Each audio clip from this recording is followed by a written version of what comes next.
Imagine walking into a room where two big voices are about to clash, and the whole country is holding its breath to see what happens next.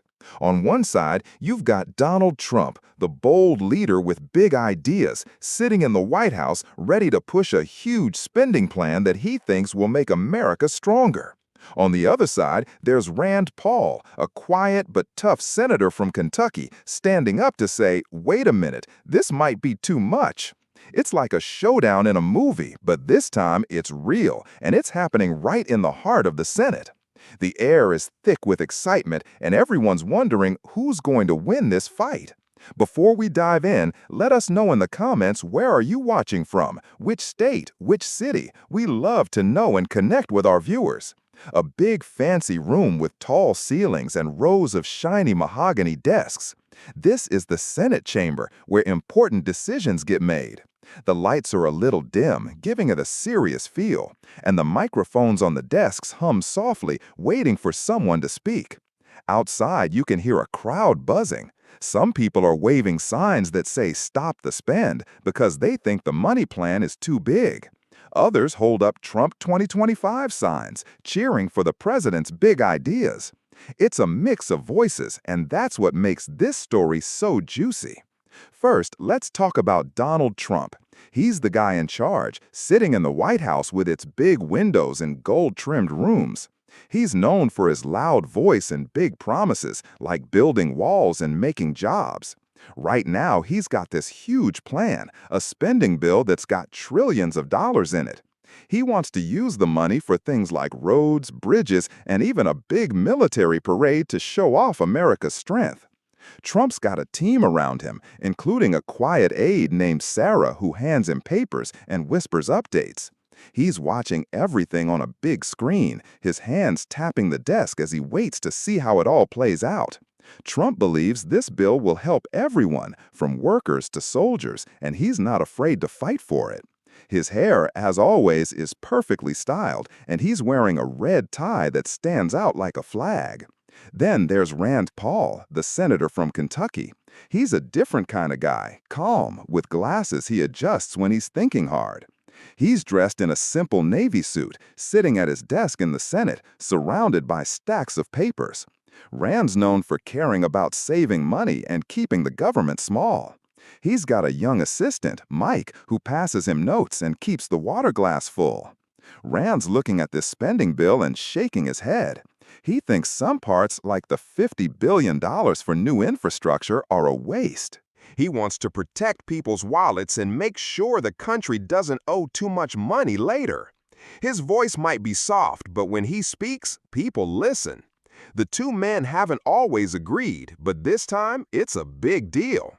Trump's plan is like a giant puzzle with lots of pieces: money for roads, money for the military, and even money to help farmers.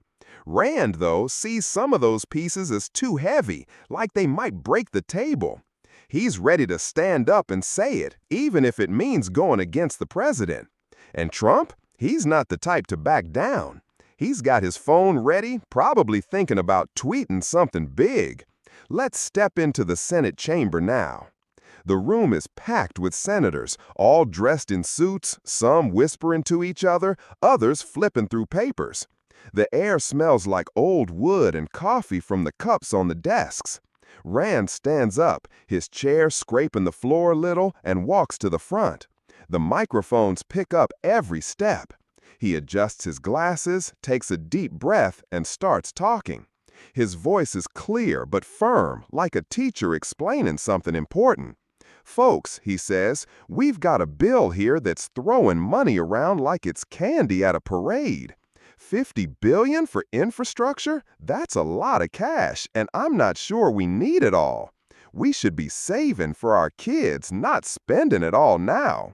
He pulls out a paper and points to a line. "Look at this, $10 billion for a military parade? That's money we could use to help our veterans instead." The room gets quiet. Some senators nod, while others frown. Mike, his assistant, slides a new note onto his desk, and Rand glances at it before going on. Outside, the protesters are louder now. You can hear chants through the windows, "Save our money," and "Trump knows best." It's like the whole country is split right down the middle. Inside, Rand keeps talking, his hands moving as he explains. He's not yelling, but you can feel the passion. He believes this bill could hurt people later, and he's not afraid to say it, even if it means standing alone. Back at the White House, Trump is watching on that big screen. His face tightens as he hears Rand's words. Sarah, his aide, leans over and whispers, "Sir, he's making a point." Trump waves her off, grabs his phone, and starts typing. His fingers move fast, and soon a message pops up on X. Rand Paul is a RINO, Republican in name only. He's hurting our great plan. Sad. The room around him buzzes as people read it. Trump leans back, his red tie catching the light, and mutters, "We'll see about this." That X post is like throwing a match into dry grass. Back in the Senate, someone shows Rand the message on a phone. His face doesn't change much, but you can tell he's thinking hard. He adjusts his glasses again and says, "I respect the president, but I've got to do what's right for Kentucky and the country." The senators around him start murmuring. Some agree with Rand, saying the bill needs a closer look. Others think Trump's right and that Rand's just causing trouble. The debate heats up. Another senator, a tall man with gray hair named Tom, stands up to support Rand. "He's got a point," Tom says. "We can't just spend without thinking." But then a lady senator, Lisa, gets up and defends Trump. "This bill will create jobs," she argues. "We need to trust the president's vision." The room feels like a tug of war, with voices pulling in different directions. Papers rustle and the microphones pick up every word.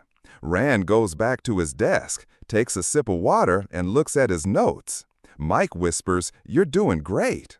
Rand nods and prepares for the next part. He knows this is just the beginning. The vote is coming, and it's going to be close. Outside, the protesters keep chanting, their signs waving in the wind.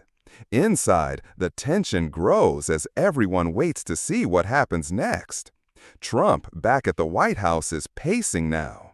He's got a map on the wall showing where the money will go: roads in Texas, bridges in Ohio. He points at it and says to Sarah, "This is going to work. Rand doesn't get it." Sarah nods but doesn't say much. She knows this is a big moment, and Trump's not used to people saying no to him. He grabs his phone again, thinking about another post, but then puts it down. He wants to see how this plays out first.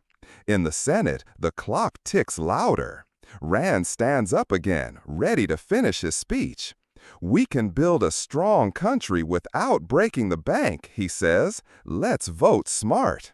The room claps a little, but not everyone joins in. Some senators look at their phones, reading Trump's X post, while others flip through the bill, checking the numbers. The air feels heavy, like a storm is about to break. As the debate wraps up, the Senate leader, a man with a deep voice, calls for the vote. "All in favor of the spending bill, say aye," he says. A loud aye fills the room. All opposed, say nay. A smaller but strong nay comes back. The leader counts the votes, his face serious. It's close, really close. The aides, like Mike, hold their breath. The protesters outside quiet down, waiting for the news. The leader finally speaks.